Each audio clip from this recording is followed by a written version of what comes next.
Hello बच्चों, welcome back to new lecture. आज हम जिस टॉपिक के बारे में बात करने जा रहे हैं उसका नाम है partial differential equations of first order. तो बच्चों, जो partial differential equations of first order में जो फर्स्ट कंसेप्ट है ना, वो है कि आपने पार्शियल डिफरेंशियल इक्वेशन फॉर्म करनी है। आपने वो बनानी है, कैसे बनानी है, आपने आर्बिट्ररी कॉन्स्टेंट्स को एलिमिनेट करके वो बनानी है। तो ठीक है, वो वाला कंसेप्ट जो है मैं वो आपको क्वेश्चन पेपर के मैंने जब सोल्यूशन करवाया था मैंने उसमें वो आपको क्लियर करवा दिया था।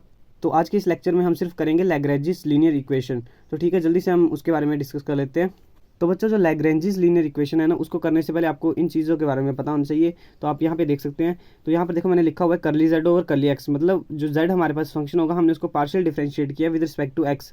इसको डेल भी बोल देते हैं, मैं यहाँ पर इसको करली बोलता हूँ। ठीक है, कई बार इसको हम बोल देते हैं del z over del x. ठीक है, मैं इसको बोल रहा हूँ curly z over curly x, this is equal to small p. जब z को हम x के साथ पार्शियल डिफरेंशिएट करते हैं उसको हम बोलते हैं p, और जब हम z को y के साथ पार्शियल डिफरेंशिएट करते हैं तो उसको हम बोलते हैं q।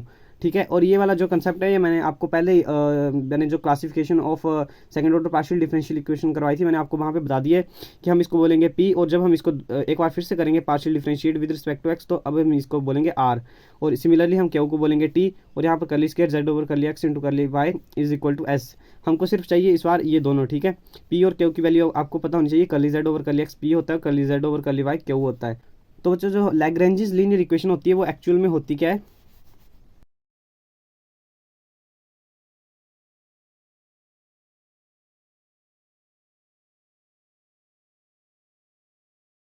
Capital P small p plus capital Q small q is equal to capital R। ठीक है, ये जो होगी आपके पास लैग्रेंजिस लीनियर इक्वेशन होगी। आपने उसको इसी फॉर्म में बनाना है और आपने इससे ही आपने इसको आगे सोल्व करना है। तो ये तो होगी जो लैग्रेंजिस लीनियर इक्वेशन है, ये होगी उसकी टाइप। अब हम बताएंगे कि इसका सोल्यूशन हमने कैसे करना है। तो आपके पास जो second order partial differential equation दी हुई होगी आपने उसको इस फॉर्म में बनाना है। ठीक है, और अगर आपको बोला गया होगा कि आपने उसका जनरल सोल्यूशन निकालना है तो आपने इसको इस फॉर्म में बनाना है और उसके बाद हम इस क्वेश्चन को सोल्व करेंगे। तो इस क्वेश्चन को हम सोल्व कैसे करेंगे, देखो जब आप उसको इस फॉर्म में बनाओगे ना, ठीक है, यहाँ पर ये जो है पी पी ये इसमें मल्टीप्लाई में है। ठीक है, पी पी क्यू क्यू जो है इसके मल्टीप्लाई में है।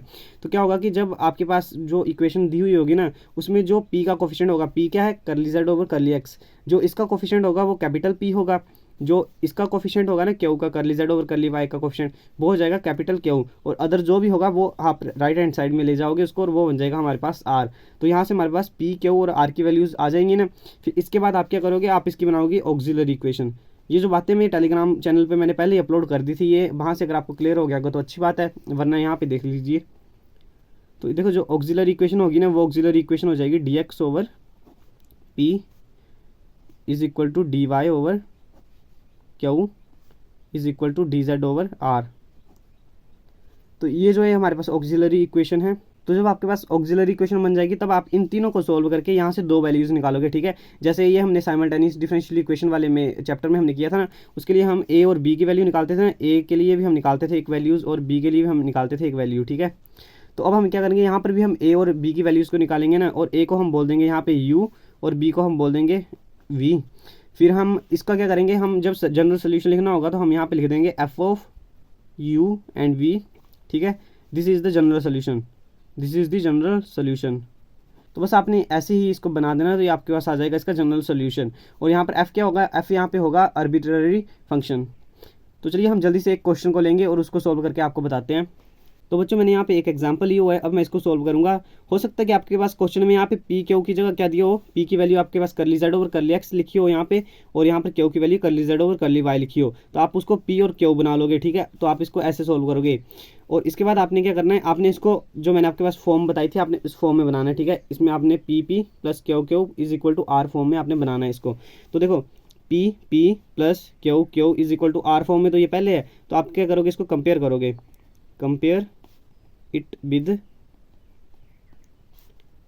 P p plus q q is equal to r. ठीक है, तो आप इसके साथ इसको कंपेयर करोगे तो आपके पास यहाँ से p की वैल्यू क्या आ जाएगी, p की वैल्यू क्या आ गई, जो इसका कोफिशिएंट है यहाँ पर आ गया वाई जेड, एंड क्यू की वैल्यू क्या आ गई एक्स जेड है, तो आप इसको जेड एक्स भी लिख सकते हो, एंड आर की वैल्यू क्या आ गई हमारे पास एक्स वाई। अब हमने क्या करना है, इसकी ऑक्सिलरी इक्वेशन बनानी है। ऑक्सिलरी इक्वेशन बनाएंगे तो क्या आ जाएगा, d x upon p, p की वैल्यू क्या है y z is equal to d y upon q, q की वैल्यू क्या है z x is equal to d z upon r, r की वैल्यू हमारे पास आ गई एक्स वाई। अब देखो हमारे पास यहाँ पर आगे 3 मेंबर वाला कंसेप्ट आ गया। अब हम इसको सोल्व करेंगे। अब हमारे पास इसको सोल्व करने के बहुत सारे तरीके हैं, हम चाहे तो किसी भी तरीके से हम इसको सोल्व कर सकते हैं। तो यहाँ पर अगर मैं देखूँ तो इसको फर्स्ट 2 मेंबर्स लेके और लास्ट 2 मेंबर्स लेके मैं इसको सोल्व कर सकता हूँ। तो मैं जब फर्स्ट 2 मेंबर्स लूँगा तो क्या आ जाएगा, यहाँ से z और z कट जाएगा तो क्या आ जाएगा, dx over y is equal to d y over x. अब देखो इसको मैं कैसे लिख सकता हूँ, यहाँ पर x dx is equal to y d y, मैंने क्रॉस मल्टीप्लाई कर दिया, x वाले को एक तरफ ले गया x वाली तरफ और y वाले को y वाली तरफ ले गया।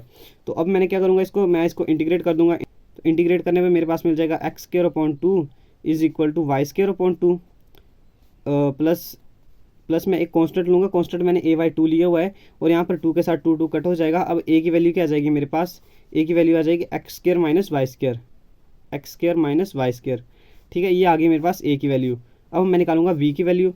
तो b के लिए मैं लास्ट 2 मेंबर्स लेता हूँ। तो सिमिलरली यहाँ पर x और x कट हो रहा है, ठीक है, x एंड x कट हो रहा है ना, तो मेरे पास क्या बचेगा, d y over z, d z over y. तो मेरे पास आ गया d y over z is equal to d z over y. Similarly इस बारे में मैं क्रॉस मल्टीप्लाई कर रहा हूँ तो मेरे पास आ गया y d y is equal to z d z.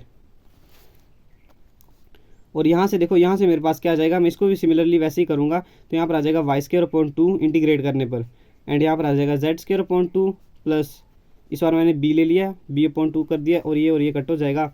और b की वैल्यू मेरे पास क्या आ जाएगी, y square minus z square. ये आ गई मेरे पास b की वैल्यू।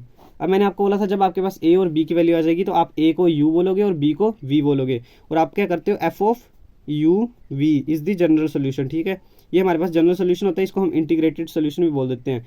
तो यहाँ पर आ जाएगा f ऑफ u v, यहाँ पर f ऑफ u की वैल्यू क्या आ गई, x square minus y square, and यहाँ पर ये आ गई value y square minus z square.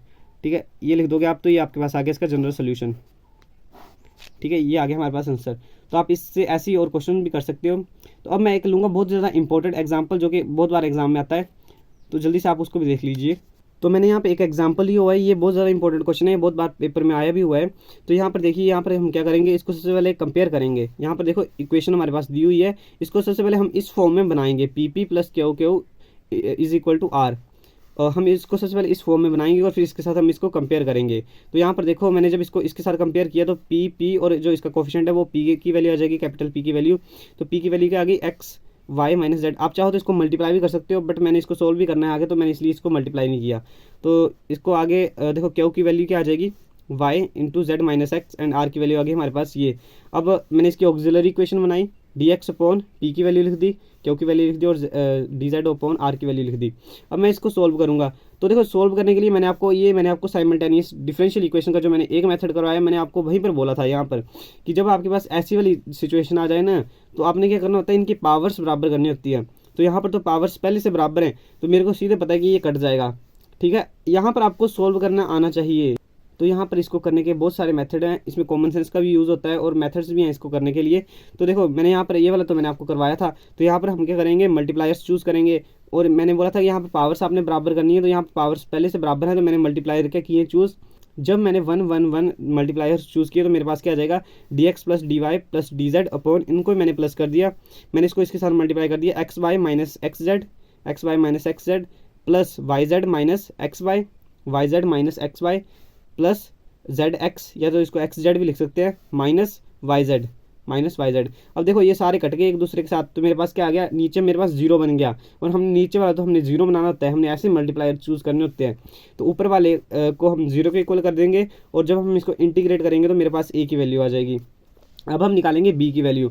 तो मैं दोबारा से फिर से मल्टीप्लायर्स चूज़ करूंगा ना, और इस बार देखो, इस बार मैंने आपको बोला था कि आप चाहो तो जो ब्रैकेट के बाहर होता है आप उसको भी एलिमिनेट करके इसको निकाल सकते हो। तो मेरे पास यहाँ पे x है, तो आप x को कैसे एलिमिनेट करोगे, 1 ओवर x लेके ना, तो मैंने वही लिया 1 over x, 1 over y and 1 over z। दूसरे मल्टीप्लायर मैंने ले लिए 1 over x, 1 over y, 1 over z। तो यहाँ पर जब मैंने इसको सोल्व किया तो नीचे वाला फिर से जीरो बन गया, और ऊपर आ गया 1 over x d x plus 1 over y d y plus 1 over z d z is equal to 0। अब मैंने जब इसको इंटीग्रेट किया तो मेरे पास आ गया log x plus log y plus log z is equal to log b। अब देखो यहाँ पर आ गया log m plus log n। ठीक है, ये वाला फॉर्मूला आ गया, यहाँ पर तीनों प्लस में, तो ये तीनों मल्टीप्लाई में हो जाएंगे। log x y z is equal to log b, log b के साथ log b कट गया, x y z is equal to b आ गया। और यहाँ पर मेरे पास a और b की वैल्यू आ गई, तो मैंने बस वही जनरल सोल्यूशन में मैंने पुट कर दी, तो मेरे पास ये आ गया इसका आंसर। तो आई होप आप आगे ऐसे ही सभी क्वेश्चंस को सॉल्व कर सकते हो। Thanks for watching this video. मिलते हैं नेक्स्ट लेक्चर में, तब तक के लिए बाय बाय।